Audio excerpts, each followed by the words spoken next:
मैं 15 साल का था जब मालकिन मुझे अपने घर ले आई। रोज़ मुझे 150 रुपये देती और मुझे अपने पेट की मालिश करवाती। मैं जी मालकिन कहकर 150 रुपये में राज़ी हो जाता और मैं उनकी कमर की मालिश करता। लेकिन एक रात मालकिन कहने लगी, साजिद आज कमरे की लाइट बुझा दो। मैं खामोशी से लाइट ऑफ कर दी। मेरे होश उड़ गए। मालकिन, मेरे हाथ पूरी तरह से कँपकपा रहे थे। मैं जिस उम्र से गुजर रहा था, ये दौर एक लड़के के लिए बहुत अहम दौर होता है, क्योंकि अपने मुखालिफ जेंस की तवज्जो बढ़ने लगती है। ऐसे में किसी की कमर की मालिश करना मेरे लिए किसी आजमाइश से कम नहीं था। जब मालकिन ने मुझे अपने कमर की मालिश का कहा तो मैं कुछ देर तो उन्हें हैरत से ताकता रह गया था। मैं ये कैसे कर सकता था? ये बात बहुत शर्म की थी, लेकिन मेरे पापा ने कहा था कि मालकिन की किसी बात का इनकार मत करना। बड़ी रहम दिल औरत है। अगर तुमने उसके दिल में जगह बनाई तो तनख्वाह से ज़्यादा पैसे भी दे देंगी। पैसे उन्होंने मुझे दे दिए थे, वह भी पूरे 150, और कहा, ये पैसे सिर्फ तुम्हारे हैं। मैं खुश भी हुआ करता था, लेकिन जब उन्होंने कहा कि मेरी कमर पर तेल की मालिश कर दो तो मैं चौंक सा गया था। उनका मुंह ताकने लगा। वह कैसे एक लड़के से मालिश करवा सकती थी? मैंने कुछ न कहा, लेकिन मैं उस वक्त बहुत ही बुरी तरह से घबरा गया था।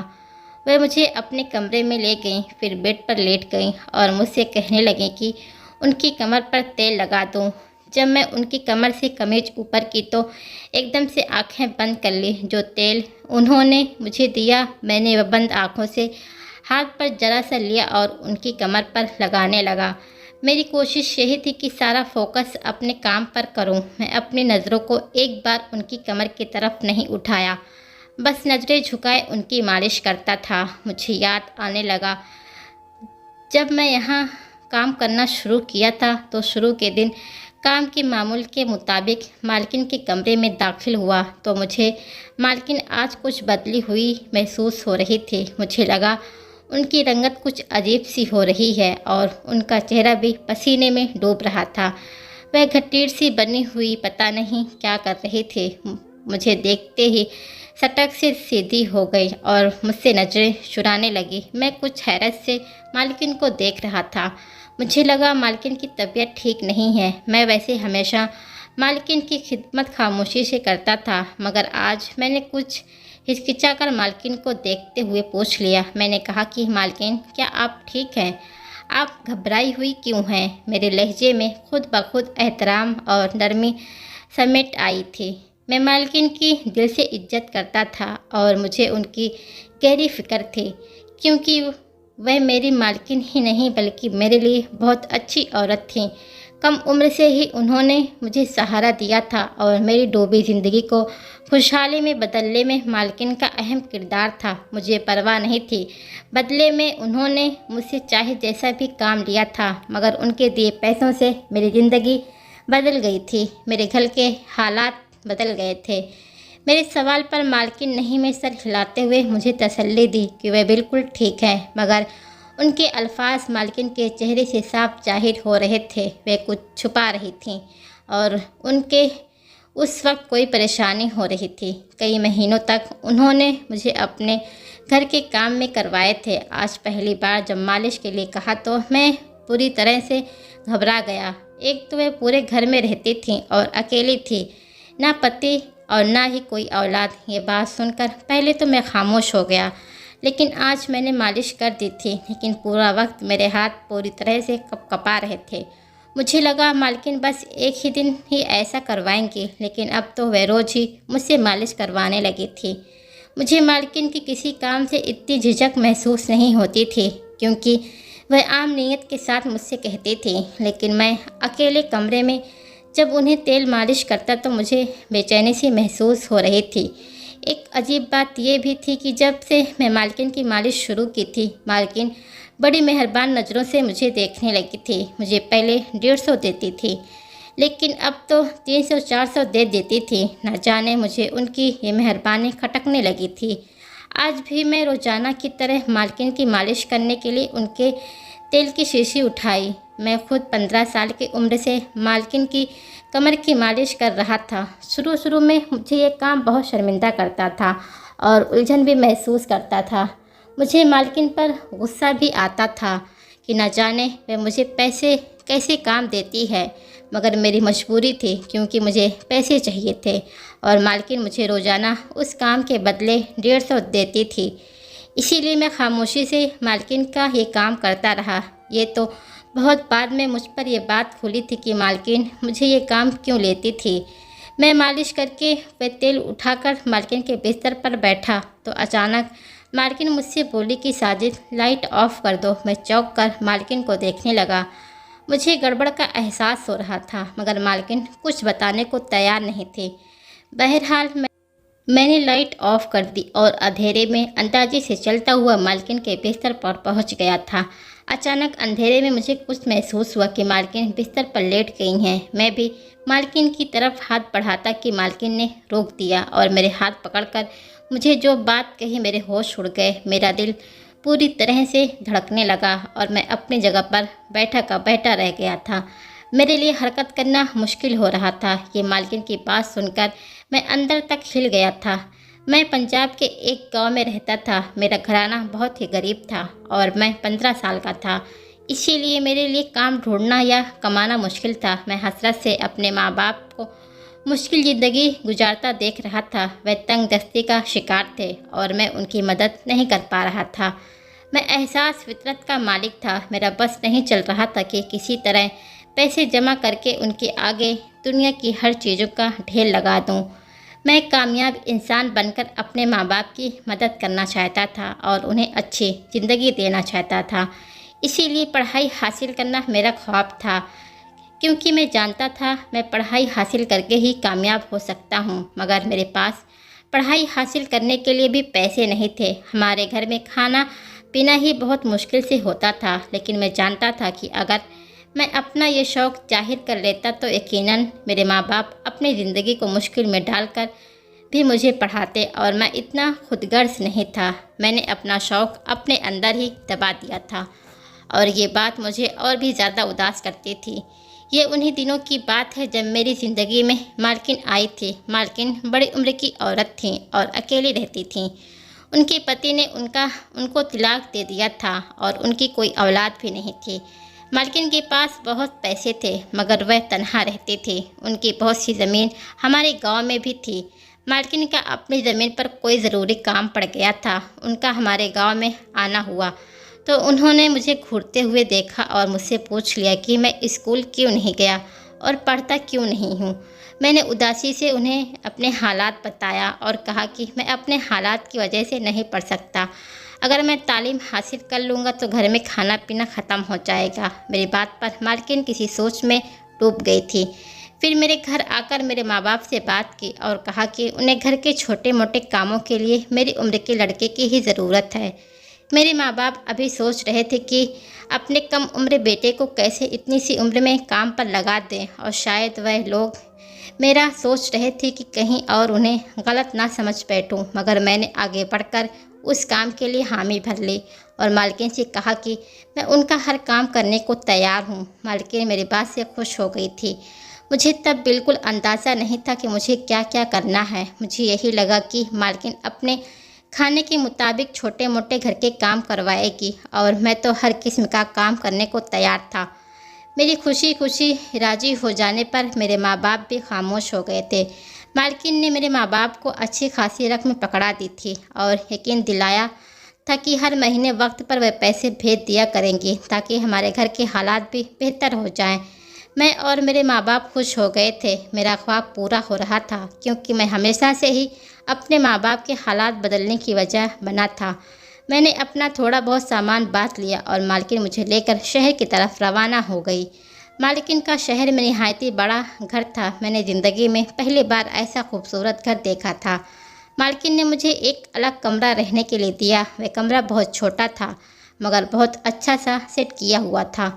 उस कमरे में महंगे फर्नीचर रखा हुआ था और ऐसा लग रहा था जैसे वह कमरा मेरे हिसाब से ही तैयार किया गया हो। मालकिन ने मुझे छोटे मोटे काम समझाए, जिनमें उनकी गाड़ी पर रोज़ाना कपड़े मार देना, रात के वक्त दूध के साथ पानी देना और 3 वक्त खाने के बर्तन धोना वगैरह। मुझे जैसे हालात के सताए हुए लड़के के लिए काम बहुत आसान था। मालिक के घर खाना बाहर से बना बनाया आता था और मालकिन मुझे भी अपने साथ खाना खिलाती थी और पहले ही रोज़ मुझे अच्छे अच्छे कपड़े जूते भी खरीद कर दिए थे। मालकिन की मेहरबानी यहीं पर ही ख़त्म नहीं हुई थी, बल्कि उन्होंने मुझे बताया कि वे जल्दी मेरा किसी अच्छे स्कूल में एडमिशन भी करवाएंगे ताकि मैं अपनी पढ़ाई हासिल कर सकूं। मैं बहुत खुश हो गया था। मुझे लग रहा था जैसे मैं यहाँ काम करने के लिए नहीं आया, बल्कि मुझे मालकिन ने गोद लिया है। मगर जैसे ही रात हुई, मालकिन ने मुझे अपने कमरे में बुलाया और मुझे एक खुशबू वाली शीशी पकड़ाकर कहा कि मेरी मालिश कर दो। मैंने सर हिला दिया और जल्दी से तेल की शीशी थामकर मालकिन के पैरों के पास बैठ गया। मुझे लगा मालकिन के पैरों की मालिश करनी होगी और मैं यह खुशी से करने को तैयार था। मगर मालकिन ने मुझे रोककर मुझे अपने रीढ़ की हड्डी के नीचे हिस्से की मालिश करने को कहा।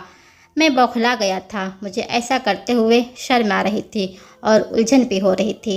मगर जैसे तैसे मैं मालकिन की मालिश कर दिया और फिर उठकर कमरे में चला गया। मुझे लगा वह सफ़र करके आई हैं, इसीलिए थक गई होंगी और मुझसे मालिश करवा ली। मगर ये मेरी गलत फहमी थी। अगली रोज़ मेरा बहुत सुकून से गुजरा था। मैं खेलते खेलते वे सब काम कर दिए जो मालकिन ने मुझे समझाए थे। मैं बहुत अकड़ू लड़का था, इसीलिए अपना हर काम फटाफट से कर लेता था। मगर जैसे ही रात हुई, फिर से इसी तरह मालकिन ने मुझे कमरे में बुलाया और मुझे एक तिल की शीशी पकड़ा दी। मैं परेशान हो गया था। मुझे आज भी मालकिन की मालिश करना पड़ेगा, पाँव या टांगों की। हाथों तक तो ठीक थी, मगर मालकिन जहाँ मुझे मालिश करवाती हैं, मुझे वह उलझन में डाल रहा था। मैंने आज भी जैसे तैसे मालकिन की मालिश की और उन्हें देखने लगा और वह सुकून से सोई हुई थी। मुझे समझ नहीं आ रहा था कि आखिर मालकिन को इससे क्या हासिल होता है। मालकिन की हरकत मुझे उनसे बेजार कर रही थी। 3 दिन गुजरे थे। मालकिन ने मेरा एक अच्छे स्कूल में एडमिशन भी करवा दिया था। मैं मालकिन का दीवाना हो रहा था, मगर मालकिन की मालिश करना मुझे बुरा लगता था। मालकिन की ने ये सिलसिला बना लिया था और वह रोज़ आना मुझे मालिश करवाने के लिए कहती थी। मैं उनके एहसानों तले दबा हुआ था, इसीलिए मना भी नहीं कर पा रहा था और बिना कुछ कहे मालकिन की मालिश करने लगता था। मालकिन ने शायद महसूस कर लिया था कि मैं उनकी मालिश मुंह बनाकर करता हूँ, तभी उन्होंने मुझे तनख्वाह के अलावा भी रोज़ाना बदले में 150 रुपये देना शुरू कर दिए थे। Please subscribe my YouTube channel. और पैसों के खातिर मैं खुशी खुशी ये काम भी करने लगा था। ऐसे ही मुझे मालकिन के पास काफ़ी वक्त गुजर गया था और अब मैं वहाँ के मामलात का आदी हो गया था। मालकिन की ये आदत अच्छी थी कि जैसे ही महीना पूरा होता था, वह बिना कहे ही पैसे मेरे घर भिजवा देती थी, जिससे मेरे माँ बाप के ज़िंदगी सुकून में आ गई थी। मैं पढ़ाई भी बहुत मेहनत से कर रहा था कि सारी ज़िंदगी मुझे मालकिन की तरह औरतों के घर रहकर उनके काम ना करना पड़े। एक रोज़ मामले के मुताबिक मैं मालकिन की मालिश करने के लिए उनके कमरे में गया तो मालकिन मुझे गौर से देखने लगे। उन्हें मालिश करते हुए हमेशा मेरे चेहरे पर बेजारी छाई रहती थी और मैं मुंह बनाकर उनकी मालिश करता था और ये बात मालकिन भी महसूस करती थी। तभी उस रोज़ मालकिन मुझे गौर से देख रही थी और फिर बोली कि मैं जानती हूँ तुम्हें मेरा ये काम करना बुरा लगता है, मगर मैं मजबूर हूँ, इसीलिए तुम्हारे मुंह बनाने के बावजूद भी तुमसे काम करवाती हूँ। मालकिन का लहजा उदासी में डूबा हुआ था। मैं चौंक कर मालकिन को देखने लगा था। मेरी नासमझी पर मालकिन मुझे अपनी मजबूरी बताई तो उन्हें मैं देखता रह गया और शर्मिंदगी से मेरा बुरा हाल होने लगा। मालकिन ने बताया कि उन्हें रीढ़ की हड्डी का मसला है, जिसकी वजह से वे मालिश के बिना सो नहीं सकते। इस काम के लिए मालकिन ने नर्स लड़कियां भी रखने की कोशिश की थी, मगर सभी कोई न कोई बहाना करके कभी ज़्यादा जल्दी मालिश कर देती और कभी मालिश के बिना ही चली जाती। मजबूर होकर मालकिन ने मुझे ही काम पर रखा था और मुझ पर इतना एहसान किया था ताकि मैं उनको मालिश करते हुए मना न कर पाऊँ। लेकिन इतना बात कहकर खामोश हो गई थी और मैं मालकिन की बात पर पूरी तरह शर्मिंदा हो गया था। जिस औरत ने मुझ पर इतना एहसान किया था, मैं उस एहसान का बदला भी नहीं उतार पाया था। उस रोज़ के बाद मैं पूरे दिल से मालकिन की मालिश करता था और कभी मुंह नहीं बनाता था। मालकिन मुझसे खुश रहने लगी थी। मैं अब जवान हो गया था और मालकिन बहुत बूढ़ी हो चुकी थी। एक रोज़ मैं मामले के मुताबिक मालकिन की मालिश करने के लिए कमरे में गया तो मालकिन की हालत बहुत ख़राब लग रही थी। मैंने पूछा पर मालकिन बताने को तैयार नहीं हो रही थी। जब मैं मालिश करने लगा तो पहली बार मालकिन ने मुझे लाइट बुझाने को कहा था। मैं हैरान हो गया मगर मैं उनके कहने पर अमल किया और उनके पास बैठ गया। उस वक्त मालकिन ने मेरा हाथ थामकर मुझसे कहा कि आज मेरी तबीयत बहुत ख़राब हो रही है और मुझे सीने में तकलीफ़ हो रही है। मुझे लगता है कि मेरा वक्त करीब आ चुका है। मुझे ठंडी में पसीने आने लगे थे। मैं चुपचाप बैठा था।